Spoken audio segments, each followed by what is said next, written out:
Thank you very much, Cathaoirleach, and I, like yourself and Neil, I welcome Angel and Owen to our meeting. And again, as you said, Cathaoirleach, the scope of the work undertaken and being proposed by the Shared Island Unit is very impressive. It's very comprehensive.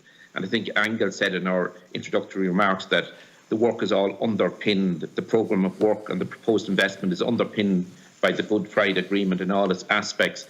I very much welcome the commitment by Angel that the ring-fenced 500 million that's available over the next few years, and that's very welcome, that's additional funding. Because in the past, too often when we had European funding specifically for cross-border bodies and cross-border development, sometimes the officials in the line departments used that to substitute for what should have been line department funding, and we didn't get the additionality always that we deserved and that we needed. So I'm very glad that you're emphasising that this has to be additional funding and not substitute funding by some government departments. I'm very pleased that the Shared Island Initiative has enabled the adequate funding to be put in place for the restoration of the Ulster Canal, representing that area.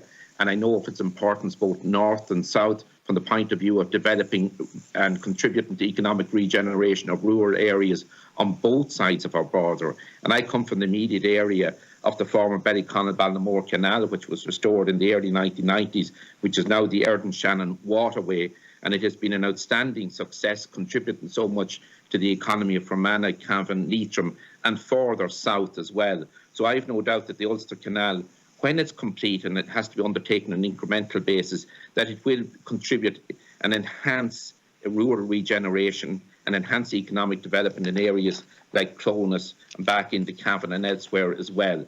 We discussed the last day the importance of ensuring that you use the know-how, the expertise and the cooperation models that the local authorities have developed over the years, and that's very welcome, and because there's a huge amount of know-how and knowledge there among our local authorities and within their specific groupings as well. You mentioned as well that one of the pieces of research that would be undertaken would be in regard to the economy and regional development. Well, coming from the Cavan Monaghan area and being very conscious that the central border area is the border that will suffer most from Brexit, I think there has to be a huge emphasis not just on research into the regional economy, but ensuring that we put the investment into those particular areas that's needed. Like, let's face the facts, Dublin-Belfast corridor will look after itself, no matter what the economic circumstances are on this island.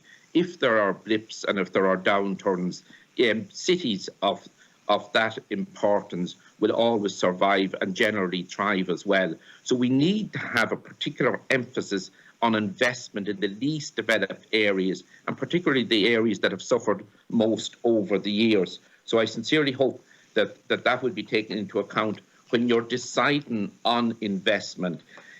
You also mentioned that one of the pieces of research that will be undertaken will be in the area of education. And I have spoken previously, it has always been a source of regret to me that there hasn't been a greater development of cooperation on an all-Ireland basis in relation to education provision, particularly at further and higher education level. And as we know, that was one of the areas identified in the Good Friday Agreement for further close cooperation, was the whole area of education. We are having a creation of, as you know, of the technological universities in this state, and I'm sure that will bring benefits to many areas. We had the President, Mr. Hannigan from Letterkenny Institute of Technology, and his counterpart from University of Ulster, McGee College in particular, and they gave us an outline of the great cooperation that exists in between those two colleges and the Northwest in particular.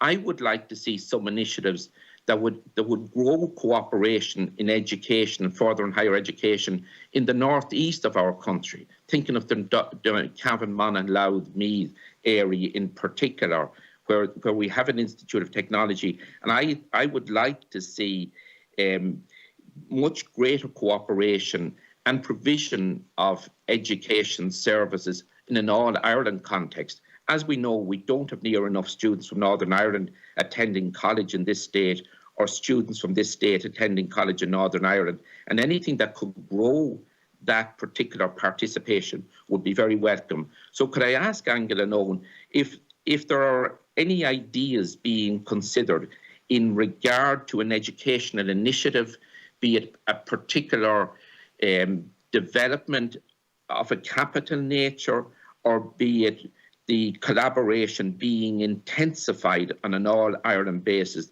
that would be particularly beneficial to the border communities that I have referred to already. Because I see when the education and architecture is being changed in this state, we should not confine ourselves at the border. I believe that we need that cooperation on an all-Ireland basis in further and higher education in particular. And I think it would be a great message to send out that the Shared Island Initiative was the catalyst for further development, collaboration and progress in that area.